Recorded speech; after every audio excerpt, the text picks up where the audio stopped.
When I was 22, I started renting the downstairs apartment in my parents' house just to save money, but also have a little more privacy, even though my parents would go away a decent amount. It still just felt like I had no privacy and couldn't even have friends or girls over in peace. The downstairs apartment is separated by a lockable door in the stairway. It was an open layout down there with the mini kitchen being a part of the living room area. There was then my bedroom, bathroom, and laundry room down the hall, and a side entrance through the living room. This happened on a weekend that my parents were away, so I could be as loud as I wanted. I had my friends Anthony and Jay over just to shoot and have a couple drinks on the couch watching the hockey game since my parents weren't home. We were blasting music as we chilled. I wouldn't say I got drunk, but I definitely got a buzz going by the end of the game. I would keep the door between my apartment and the upstairs unlocked when my parents were gone, since I didn't have to worry about them randomly coming down. I kept the drinks in the fridge upstairs since it was bigger and quite literally just worked better, since my friends drove and had been drinking. Both of them decided to crash at my place for the night. The couch down there was massive. It could easily sleep 3 people if they laid down the correct way. So after a pretty long night of drinking, I said goodnight and went to my room to go to sleep. I found myself waking up in my bed a few hours later. It was still the middle of the night, or early morning hours. Immediately heard what most likely woke me up. I heard footsteps from upstairs. Someone was walking around up there. It was a pretty natural assumption that it was Anthony or Jay going upstairs to check my parents' fridge for cold water or something, so I didn't let it bother me. I closed my eyes again only to hear something else. Just a couple minutes later, the sound of my bedroom doorknob. Someone tried twisting it, but it was locked. I always lock my bedroom door. It's just a force of habit. I wondered why either of them were trying to come in, but I was tired and figured if I just didn't say anything and pretended to be asleep, they'd go back to sleep themselves. Maybe it sounds weird, but I just didn't have the energy to be bothered at all, and it worked.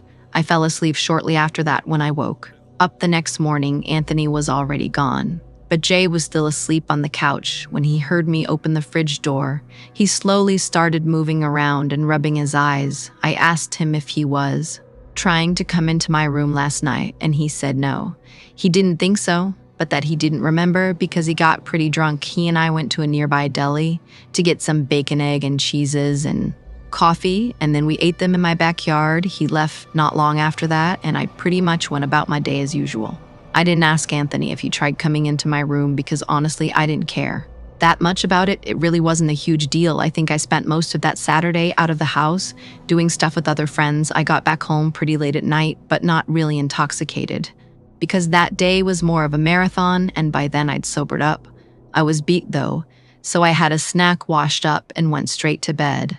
When I say went to bed, I actually mean I crawled into bed and watched like an hour of something on TV. After I turned off the TV right away, I heard it creaks and thumps from above, almost sounding like footsteps similar to the night before, directly overhead in the kitchen upstairs. I had to really focus and listen, but the sound stopped. I felt my heart start beating a bit faster. I felt a slight nervous feeling in my gut for a few minutes as I was sitting up and waiting to hear something else. Eventually, I laid back down and relaxed, realizing it was most likely just some normal house settling noises, and my paranoid thoughts were making them out to be louder than they were. I couldn't have been more wrong. I should have trusted my initial feeling when I heard the doorknob to my bedroom door move again. I sprang up so quickly that you'd think I was about to get hit by a bus. The doorknob only moved for a couple seconds like it did the night before, but tonight there was a light knock at the door, followed by the doorknob. I didn't say a word. I reached for my phone, which was on the bed, and started texting my family along with Anthony and Jay. I knew the chances of it being one of my friends were next to zero, but deep down I was hoping one of them would by some chance respond back saying, "Yes, it's me." My parents didn't answer the phone. They must have been asleep. They were not supposed to be back until Monday. There was no way I was about to say, "Who's there?" I quietly got out of my bed and hid behind the corner dresser, grabbing a blunt object and the scary chance that whoever was out there would kick the door down and rush the bed. I'm not kidding. I think 10 minutes went by, and I didn't move from the spot, but there wasn't another set of knocks. I called 911 finally, and whispered as quietly as I could while still being loud enough to hear. I waited on the line with a 911 operator until the police arrived since I didn't feel safe exiting the room. I asked the operator if she could tell the police to meet me at my bedroom window once an officer was outside my window. They gave it a tap, and I went to open it.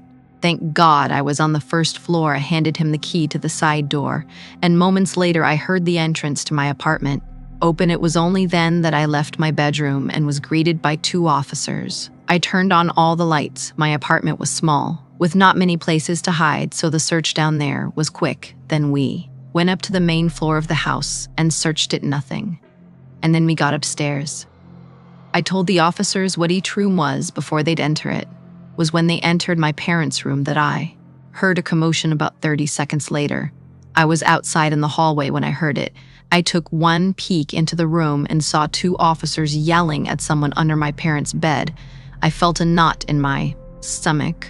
I was told to wait downstairs. It was minutes later that they were walking down. A tall, dirty, scary-looking man in a sweatshirt and shorts. They asked me if I knew this man, and I said, of course. Not the look of hate that man gave me was haunting. He looked like he could have been homeless, crazy, or both. Once he was out of the house, I felt 1,000,000 times better. The police told me that if I, or my parents, wanted to follow up with this, to call the precincts after they left. The first thing I did was text every family and friends group chat I had. Being that it was so late, only a few people responded. I called my parents first thing in the morning to explain what happened. They were, of course, in awe, as anyone would be. But because the man was homeless and nothing was apparently stolen, my parents didn't pursue any legal action.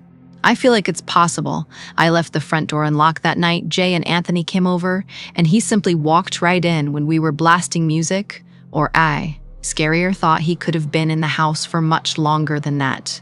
And we just never knew. Let's move to Osier Sink story. I've always loved the quiet. I moved up to this little cabin in rural upstate New York about 5 years ago, away from the chaos of the city. The place is big, secluded, and the woods stretch out far beyond my property. The nearest neighbor is miles away, and the only sounds you can hear are the wind in the trees and the occasional bird chirping in the distance. It's peaceful, and that's how I like it. Fishing is my thing. I spend most of my time on the lake that sits just behind my house. It's the perfect place to escape everything. I don't mind being alone. Hell, I enjoy it. The cabin has a huge deck that looks out over the woods. I often sit out there with the cold beer in my hand, watching the sun dip behind the trees and listen to the nighttime sounds of the woods. It's always been peaceful. Until recently. It started about 2 weeks ago. I was on the deck like usual, just staring into the dark when I heard something, a snap of a twig in the distance. I didn't think much of it. Deer, maybe. Or a raccoon. The woods are full of life, and I've gotten used to the noises over the years.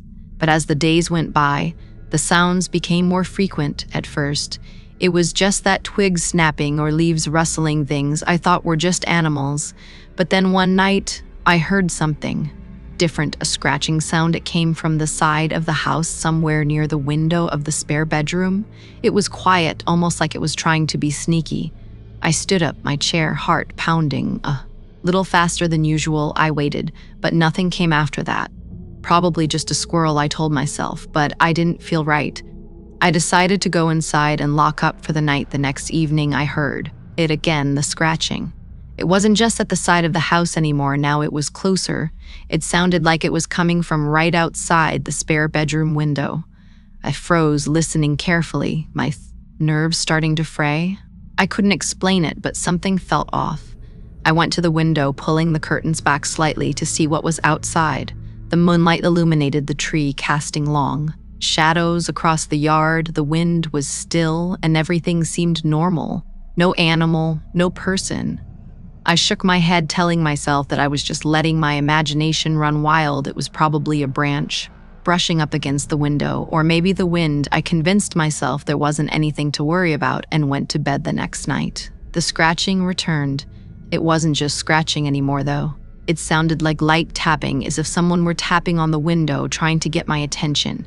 My heart skipped a beat and I jumped out of bed. I grabbed a flashlight and crept through the dark hallway toward the spare bedroom. When I reached the window, I shone the flashlight outside. There was nothing there. No person, no animal, just the same empty woods. But I couldn't shake the feeling that I wasn't alone. I couldn't explain it, but something was wrong. The air around me felt thick, heavy. I went back to bed, but I couldn't sleep. Every little noise seemed louder, and every creak of the floorboard sounded like someone was moving around in the house. I stayed awake listening, but eventually I fell asleep out of sheer exhaustion. The nights went on and the sounds didn't stop. I'd hear them every night, always the same. A tap, a scratch. Sometimes even a faint whisper that seemed to come from within the walls. I tried to ignore it, but it was getting harder. One night, I decided to confront whatever was causing it. Maybe it was just an animal. I thought maybe a raccoon or some other critter had found its way inside. I grabbed a crowbar from the shed out back, figuring it might be a good idea to have something in case things got weird. I went to the spare bedroom and carefully opened the door. The air inside felt stale, like it hadn't been touched in ages. I hadn't used the room in months. I shone the flashlight around the room, moving slowly, checking every corner, under the bed, behind the dresser. Nothing. I stood there for a minute, feeling like an idiot. There was nothing. It was just the same old room, empty. But as I turned to leave, I noticed something. The closet door was slightly ajar. I don't remember leaving it that way.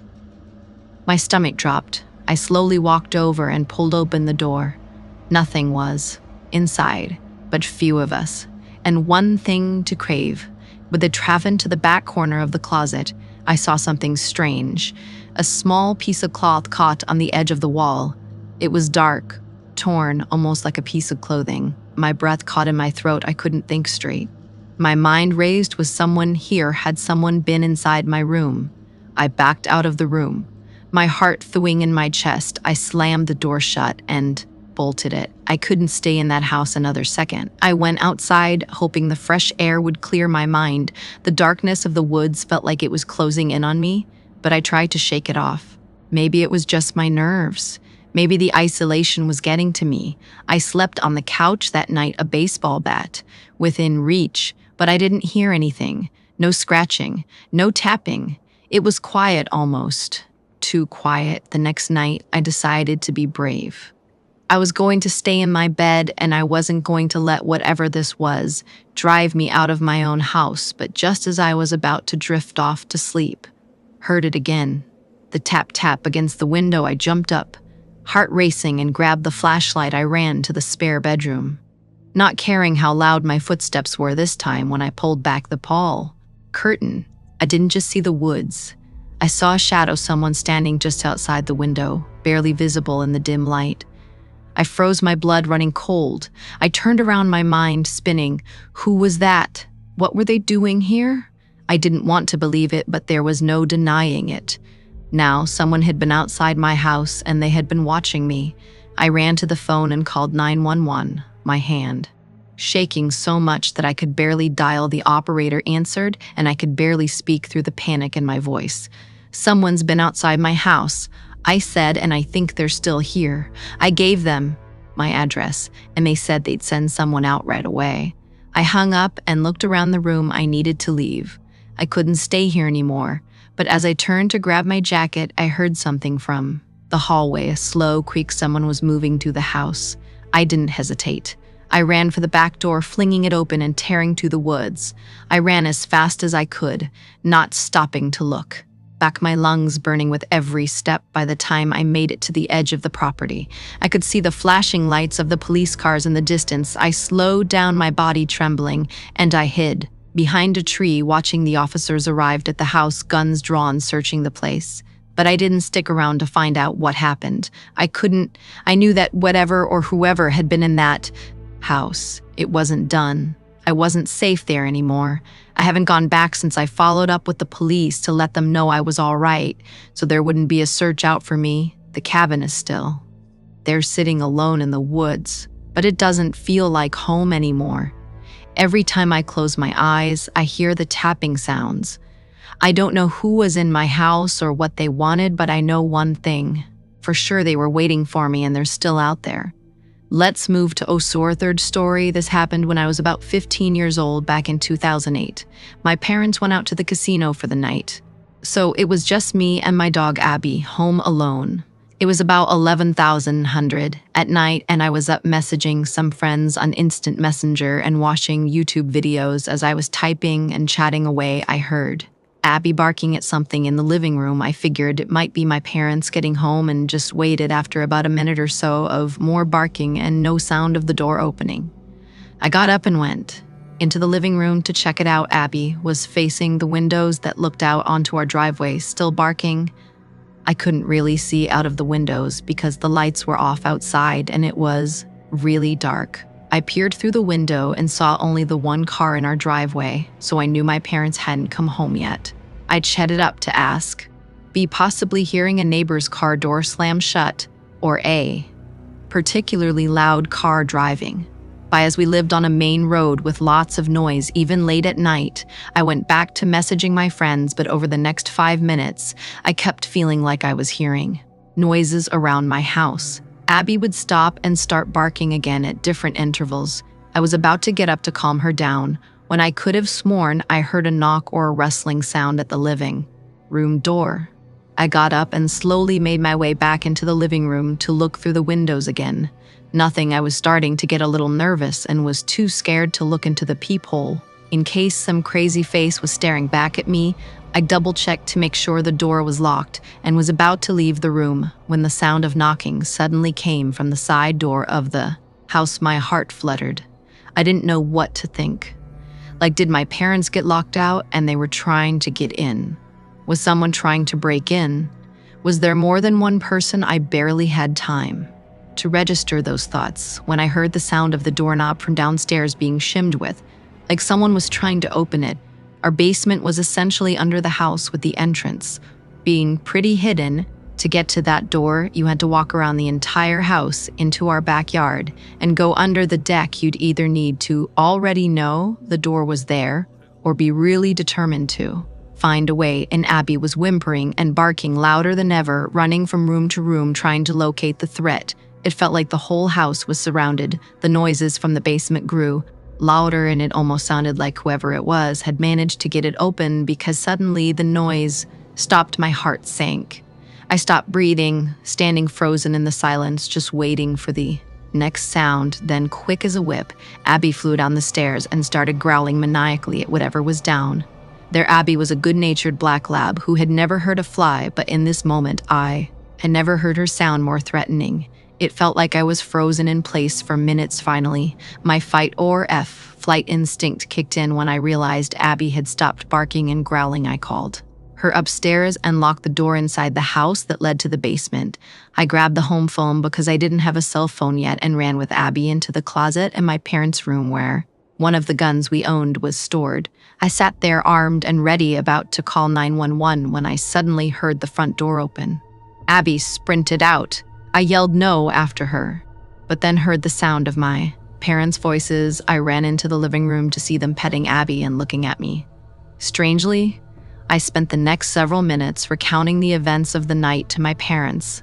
My mom was horrified, and my dad spent the next hour searching every corner of the house, inside and out, with his gun in hand. We didn't find anything, and I didn't sleep that night. The next afternoon, there was a knock at the front door. My heart immediately skipped a beat, and I instinctively darted into another room. My dad opened the door to find my Uncle Pete P. standing there with an envelope in his hand. Uncle Pete was a narcissistic creep, to say the least. He always mistreated my aunt and acted very weird around the kids and cousins at family parties. Nothing illegal as far as we knew, but he just had this way about him. You knew to try to avoid him growing up. I always felt a bit anxious whenever he talked to me. I can't remember anything specific he may have said, but his overall demeanor was unsettling. Even adults who spent too much time around him said he made them uncomfortable. I played softball, and his daughter, my cousin Kate, played in a league a few years below mine.